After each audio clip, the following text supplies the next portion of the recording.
자, 오늘 우리가 함께 나눌 하나님의 말씀은 디도서, 계속해서 우리가 수요일 예배에는 디도서를 강의하고 있는데 디도서 3장입니다. 디도서 3장 1절부터 8절까지의 말씀, 1절부터 8절까지의 말씀을 같이 한번 읽겠습니다. 자, 보시고 영상과 또 성경을 직접 찾아서 함께 읽을 수 있기 바랍니다. 같이 한번 읽습니다. 시작. 그대는 신도를 일깨워서 통치자와 집권자에게 복종하고 순종하고 모든 선한 일을 할 준비를 갖추게 하십시오. 또 아무도 비방하지 말고 싸우지 말고 관용하게 하며 언제나 모든 사람에게 온유하게 대하게 하십시오. 우리도 전에는 어리석고 순종하지 아니하고 미혹을 당하고 온갖 정욕과 향락의 종노릇하고 악의와 시기심을 가지고 살고 남에게 미움을 받고 서로 미워하면서 살았습니다.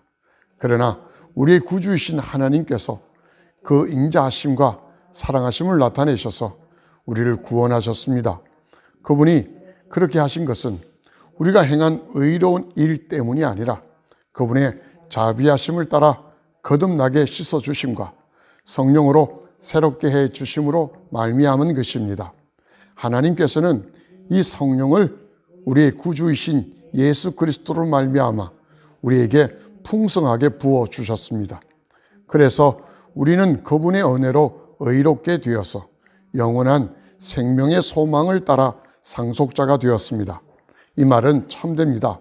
나는 그대가 이러한 것을 힘있게 주장해서 하나님을 믿는 사람으로 하여금 선한 일에 전념하게 하기 바랍니다.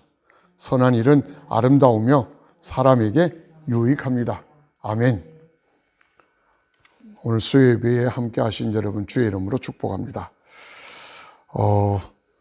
오늘 뉴스를 들었는데 며칠 전부터 제가 그 뉴스를 들었습니다마는 지난 8일 월요일이죠. 8일 낮 12시에 경기도 용인에서 10살 묵은 아이가 하나 또 죽었습니다. 이모부부죠. 이모와 이모부에 의해서 학대받다가 욕조에 죽었는데 익사가 아니라 우리는 그 물고문을 했다고 들었습니다. 근데 익사가 아니라 무슨 쇼크사입니다. 속발성 쇼크사. 그게 어떻게 나오냐니까 몸에 멍이 많이 들어서 그 피와 출혈이 혈액순환을 막아서 나타나는 그런 급성적인 쇼크랍니다. 제가 그냥 듣기로는 물에 이렇게 넣었다 뺐다 물고문해서 익사했는 줄 알았는데 익사가 아니다. 제가 자료를 찾아보니까요. 그 정의나 미안의 그 설교를 1월 10일 날 했더라고요. 한 달입니다. 오늘 2월 10일이니까 딱 한 달 됐는데 또 이런 일이 생겼습니다. 오늘 뉴스에 보니까 구속을 하고 구속영장 발부해서 구속하고 뭐 그런 뉴스를 오늘 또 이렇게 보도되었습니다. 검찰에서는 살인죄로 기소하겠다 그런 보도도 들었습니다. 왜 이렇게 사람들이 악해질까? 과거에도 이런 일이 있었을 건데 뭐 SNS나 보도, 뉴스 이런 것이 덜 발달해서 우리에게 알려지지 않았을 것인가? 뭐 이런 생각도 한번 해봅니다. 근데 어찌 보면 또 그것만이 다가 아닌 것 같습니다. 또 세월이 가면서 좀 더 악해지지 않은가? 과거보다도 범죄가 더 다양해지고 더 악랄해지고 더 잔혹해진 것 같이 과거에는 뭐 연쇄살인, 뭐 사이버패스 이런 거 잘 없었잖아요. 근데 그 사이코패스라든지 소셜패스 뭐 이런 여러 가지 이야기가 요즘 새롭게 나오는 거 보면은 이 범죄도 더 다양하고 잔혹해졌다 그런 생각이 듭니다. 자, 이런 시기에 우리 그리스도인들은 과연 어떻게 우리가 살아야 되는가? 한 달 전에 정의나 미안에 거기에서 정말 예배가 생명인가? 예배를 드렸으면 우리 생명이 거듭나고 또 괜찮아져야 되는데 그렇게 예배를 드렸던 그 목회자의 아들, 딸들이 결혼해서 그런 끔찍한 죄악을 저지른다는 것은 결코 예배가 생명이라고 단정할 수 없다라는 그런 설교를 해드렸습니다. 오늘 말씀을 이렇게 읽어보니 하나님이 우리를 구원하셨을 때 그 구원하시고 난 다음에 비포가 있고 그 다음에는 애프터가 있다는 사실을 알게 됩니다. 그 애프터는 무언가? 그 선한 일이다. 8절에 보니까 선한 일에 전념하는 사람, 이게 우리가 구원 이후의 애프터의 삶입니다. 그리고 오늘 저는 제목을 달았습니다마는 선한 일은 아름다우며 사람에 유익하다. 이것이 오늘 사는 우리들에게 하나님 주시는 하나님의 뜻이에요. 선한 일은 아름답고 또 우리들이 살아가는 우리 사람에게 유익하기 때문에 하나님께서 구원 이후에 우리 하나님 믿는 사람들이 선한 일에 전념하도록 살아가기를 원한다. 그게 오늘 읽었던 1절부터 8절까지의 말씀 속에서 하나님이 주시는 메시지고 주제입니다. 근데 하나님이 이 말씀을 끌어내시는데 이 결론을 이렇게 맺지만 이 말씀을 끌어내기 위하여 무엇을 우리에게 주시냐면 비포를 주신다는 거예요. 3절에 나옵니다. 우리도 전에는 비포가 나옵니다. 어떤 삶이었는가? 어리석은 삶이었다. 어리석었다. 이 어리석은 삶에 대해서 어리석다는 건 무슨 지혜나 지식이 어리석은 게 아니라 영적 무지라는 겁니다. 하나님의 말씀에 대하여 전혀 귀 기울이지 않았고 천지가 하나님을 밝혀 보여주는데도 그 속에서 하나님을 찾고자 하는 생각도 없었고 이 땅에 살아가는 삶이 그게 그만인 줄 알았어요. 아니 그만이 아니라 또 무슨 윤회라든지 전생이라는 걸 믿으면서 또 나중 살면 잘 태어날 것이다. 이런 엉터리 같은 일들을 믿었던 지금도 그런 거 믿는 사람 되게 많습니다.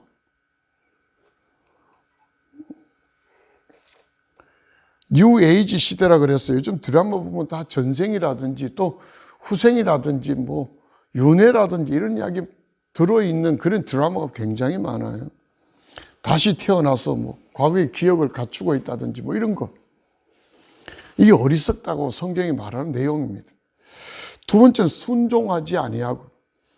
우리들에게는 순종하지 않는 삶이 그냥 기본으로 깔려 있었다는 거죠. 그래서 우리가 뭐 사춘기 때 부모 말 안 듣고 뭐 그런 내용 있잖아요. 부모 말도 안 듣고 순종하지 않는다. 다음에 세 번째, 미혹을 당한다. 미혹을 왜 당하냐 하니까 텀이 있는 거예요. 4절에 보면 온갖 정욕과 향락의 종로를 합니다. 이 종로를 한다는 게 뭐 쫓아다닌다는 이야기예요. 눈 벌게 해서. 그러니까 그것만 주면 미끼를 다 물 수밖에 없잖아요. 그래서 3절에 세 번째 보면은 3절에 미혹을 당하고 나올 수밖에 없습니다. 사기 잘 걸리는 사람이 있어요. 사기 왜 잘 걸릴까요? 욕심이 되게 많기 때문이에요. 그 욕심이 많아서 좌우 분별이 잘 되지 않아 사기 걸립니다. 돈 벌게 해주겠다고. 그것도 그냥 돈 벌어요. 떼돈 벌게 해준다고. 한번 정신을 가진 사람들은 생각해 보십시오.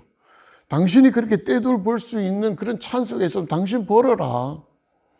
그리고 당신 친척, 당신 형제들에게 이런 걸 가르쳐서 돈 벌게 하지. 왜 나하고 별 관계도 없는 나를 돈 벌게 해주려고 그렇게 난리니? 한번 생각해 봐야 되잖아요. 만약에 저도 마찬가지예요. 떼돈 벌릴 수 있는 찬스가 있다면 남한테 그걸 왜 이야기해 줘요? 그런 것만 생각해도 사기 잘 안 걸립니다. 그런데 사기꾼들은 늘 시간이 없다는 거예요. 한정적이다. 이게 마지막 기회다. 다시는 찾아오지 않는다. 뭐 이런 걸로 사람을 자꾸 조급하게 만들어요.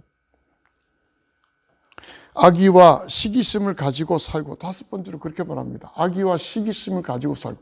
우리 속에 늘 악한 것들이 쌓여 있어요. 그래서 겉으로는 선한 체 하고 표정도 웃고 있지만 나오는 것들은 그런 게 아니더라는 거죠. 모양과 형식은 선하고 착하게 그렇지만 그 속에는 악의와 시기심이 가득가득 품고 살고 있다는 거죠.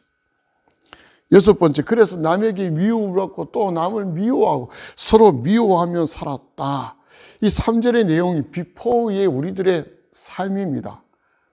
예수님께서 우리를 위하여 돌아가셨지만 내가 그것을 믿고 새로운 삶을 살기 이전의 삶입니다. 근데 사전에 이렇게 말합니다. 그러나 하나님께서 인자하심과 사랑을 나타내셔서 5절에 보니까 우리를 구원하셨다, 그 이야기입니다. 은혜를 베푸셔서 우리를 구원하셨다. 7절에 보면 그분의 은혜로 나오죠. 4절, 5절은 그분은 은혜로 우리를 구원하셨다. 근데 구원하셨는데 그 내용들을 5절에서 두 개로 나눕니다. 구원하셨는데 어떻게 구원하셨나? 우리의 행한 의로움 때문이 아니라, 다시 말하면 before에 우리의 의로운 행함이 하나도 없어요. 악한 밖에 없어요. 그럼에도 불구하고 하나님 우리를 구원하셨는데 착각하지 말라는 거예요. 우리의 의로운 행위 때문이 아니라, 그 다음에 그분의 은혜로 이렇게 나옵니다. 그분의 자비하심을 따라서 제일 먼저 거듭나게 씻어주심과, 두 번째 성령으로 새롭게 해주심으로 말미암은 것이다, 이렇게 말합니다. 그분의 자비하심, 그분의 은혜로 과거의 모든 죄악들을 깨끗하게 씻어주셨다는 거예요. 거듭나게 씻어주셨고, 그 다음에 그냥 그대로 방치된 게 아니에요. 씻어놓고 방치된 게 아니라 그 다음에는 새롭게 해줘요. 리셋입니다. 리셋. 이거 우리가 게임도 해보잖아요. 게임 오버. 졌어요. 다시 초기화 됩니다. 리셋이 돼서 다시 할 수 있는 겁니다. 마찬가지예요. 우리의 삶이 비포에서는 완전히 망가진 삶입니다. 이건 수은 악으로 가득 채워졌던 삶이에요. 근데 하나님의 은혜로 우리가 모두 거듭나게 씻어지고 하나님이 성령으로 우리에게 리셋해 줬어요. 그러면 리셋해서 새롭게 되었으면 이게 우리의 힘으로 된 게 아니잖아요. 자, 6절 한번 보십시다.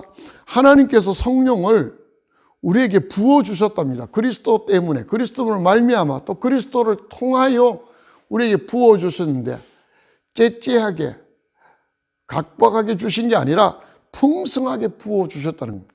그러니까 5절에 보면은 성령으로 우리를 새롭게 하는데 어마어마하게 성령의 강력한 힘으로 우리를 리셋시켜 주셨다는 거예요. 그러니까 이제는 우리가 새롭게 할 수 있는 모든 기반이 다 만들어졌어요. 과거에 제가 신학대학원을 다닐 때 교수님 한 분이 미국에 가서, 초기죠. 이민사회에 미국에 가서 설교 사역을 하신 적이 있대요. 근데 그때, 지금하고 좀 다른, 그때는 정말 고생이 많았대요. 그래서 그 한인교회에 가서 자기가 특송을 하겠다고 불렀는데 노래를 유행가를 불렀답니다. 그런데 찬송보다도 훨씬 많은 은혜가 다 울더랍니다. 근데 그 노래가 뭐냐면은 과거를 묻지 마세요. 그걸 불렀다네요. 저는 가사와 제목은 들어 압니다만 노래를 몰라서 내가 흉내도 못 내겠습니다. 하여튼 과거를 묻지 마세요. 그런 노래를 불러가 거기에 참석했던 한인들이 막 울고 그랬다고. 정말입니다. 하나님은 우리에게 과거를 묻지 않습니다. 예수 그리스도의 그 공로로 말미암아 그분의 피로 깨끗하게 거듭나게 씻어주셨어요. 근데 그게 다가 아니에요. 성령으로 다시 리셋시켜서 이제는 새롭게 뭘 할 수 있도록 기반을 다 만들어 주셨습니다. 그래서 성경은 그게 뭐냐는 거예요. 그게 뭐냐? 그게 바로 선한 일이라고 성경은 그렇게 말합니다.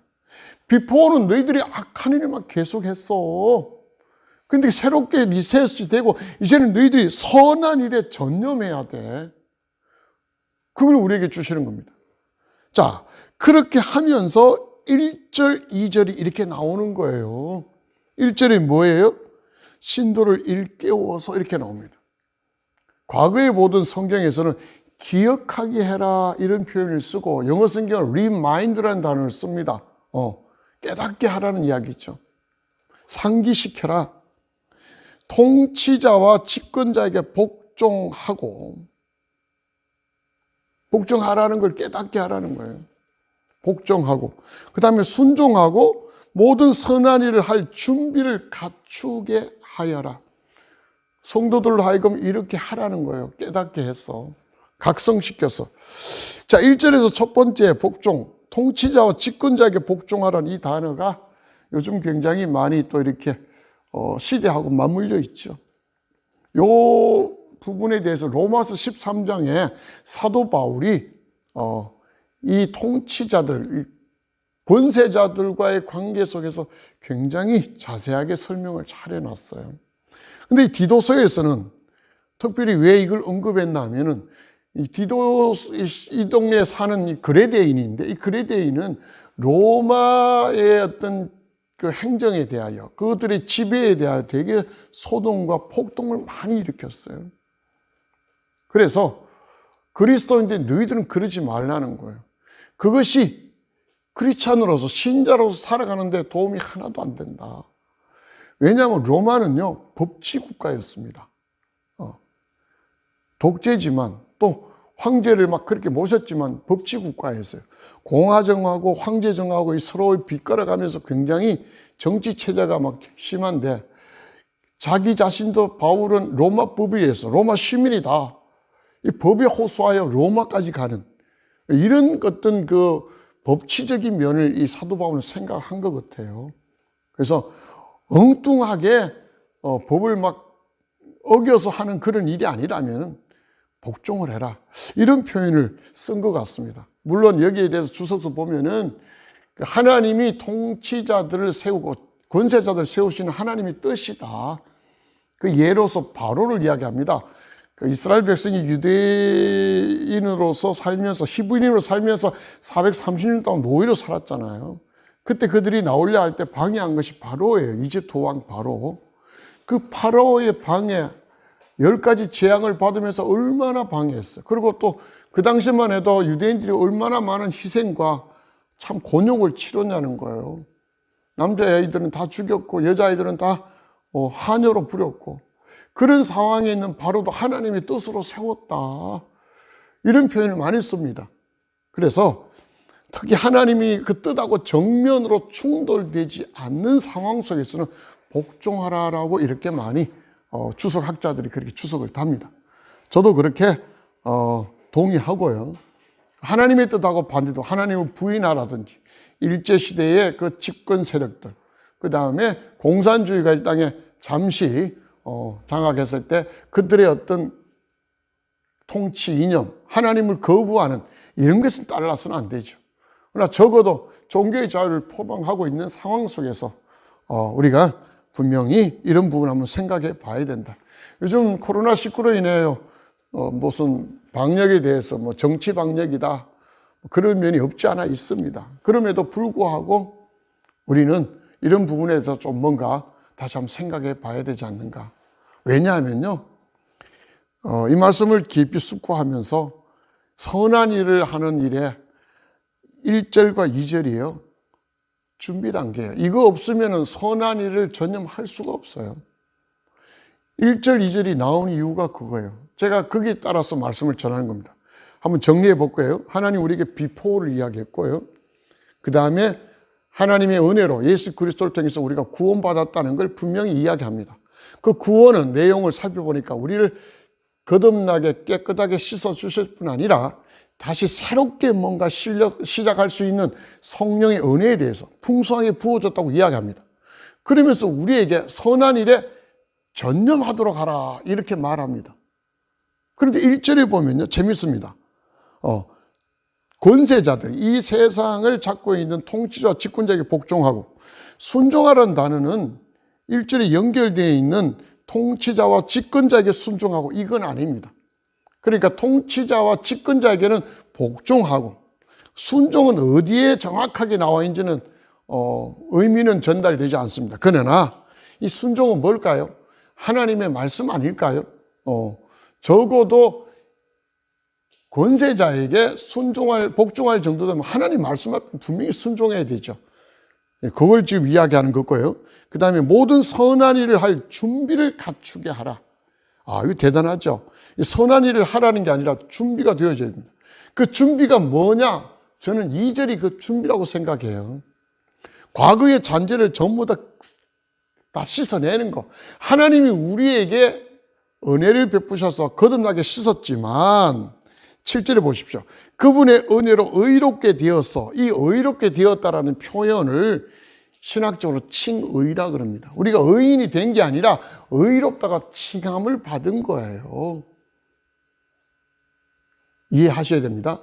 지금이 우리가 하나님의 은혜로 의롭게 완전히 되어서 의인화 된 게 아니라 의인이라고 그냥 칭함을 받은 거예요. 그러고 나서 우리가 뭐가 되냐? 영원한 생명의 소망을 따라 상속자가 되었다. 이게 애프터예요.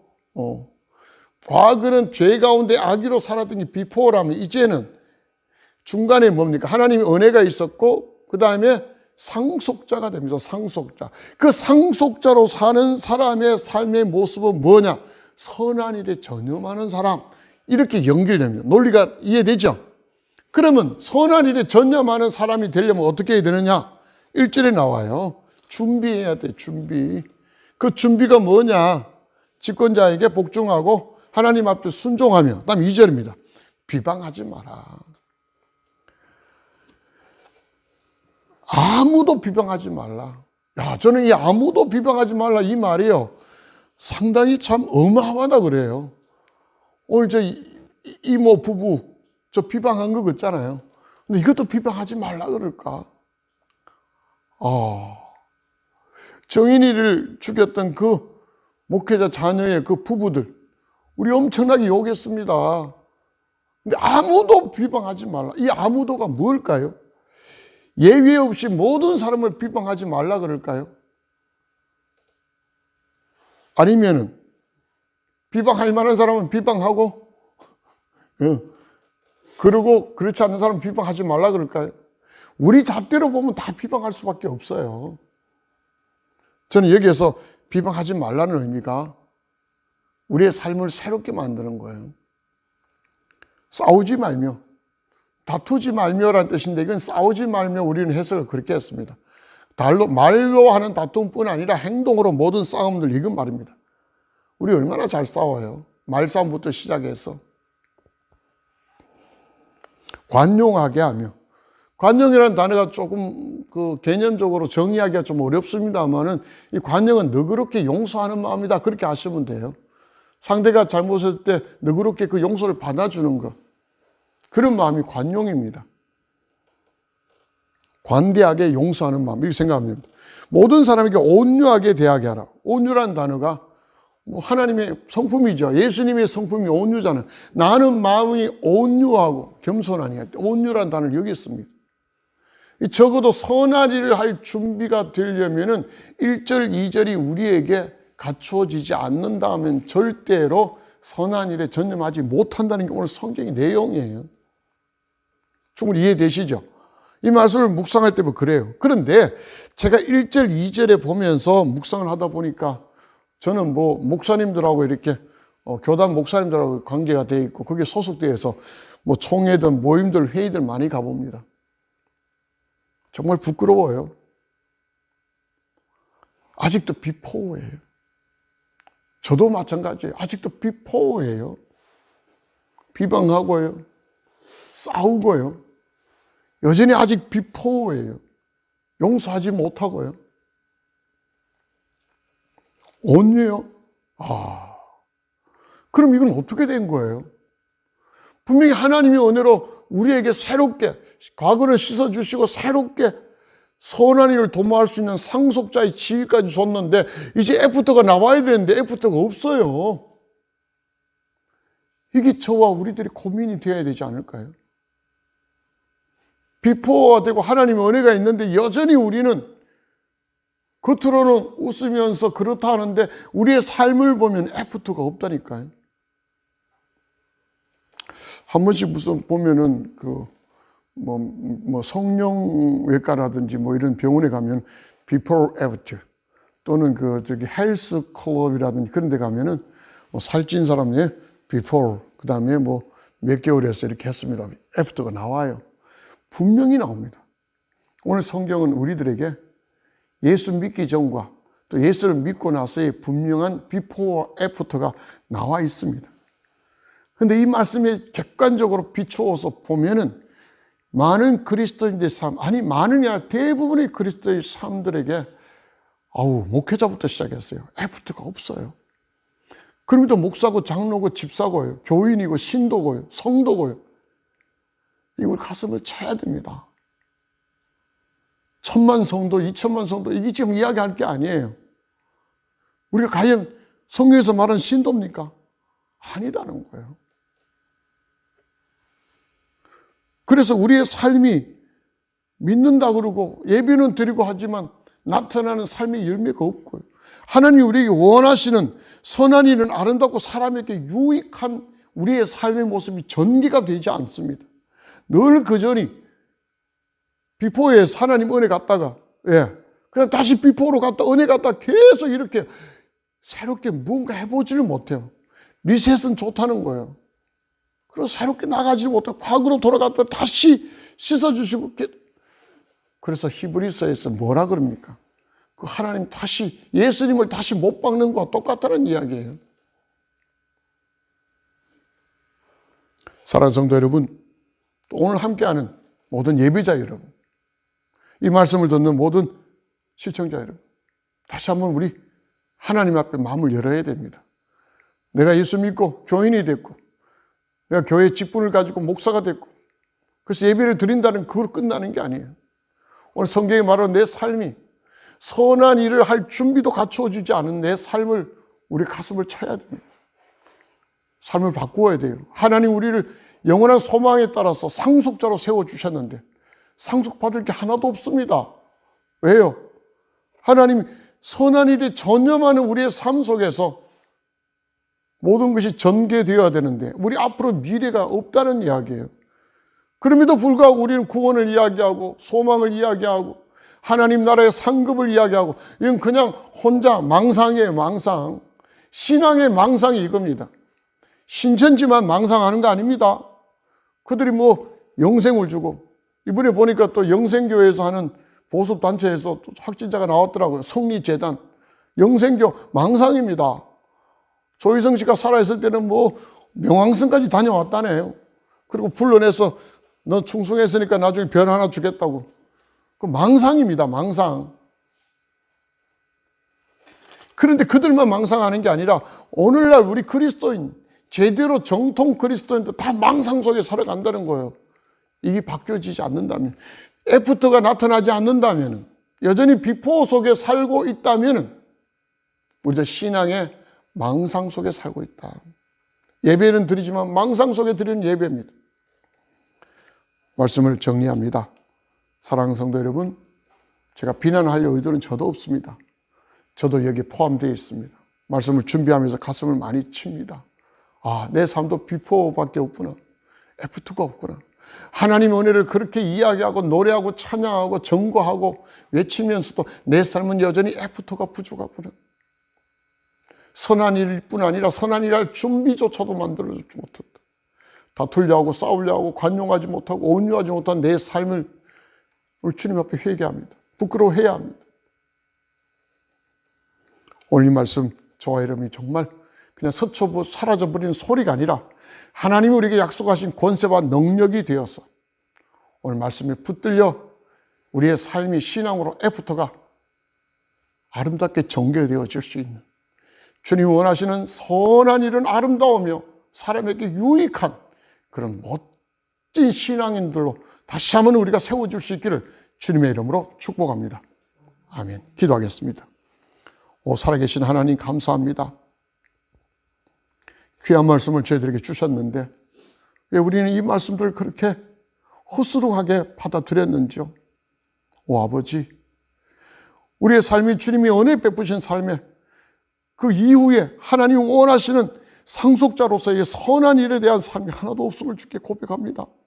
아버지요, 우리 자신을 말씀에 비춰 돌아볼 때 여전히 우리는 과거의 그 더럽고 악한 비포밖에 남지 않았음을 고백합니다. 용서해 주시옵소서.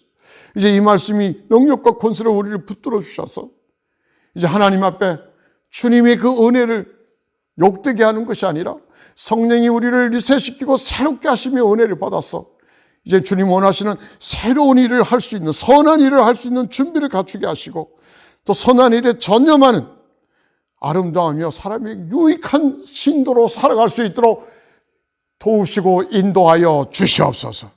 감사드렸고 예수님의 이름으로 간곡히 기도드리옵나이다. 아멘.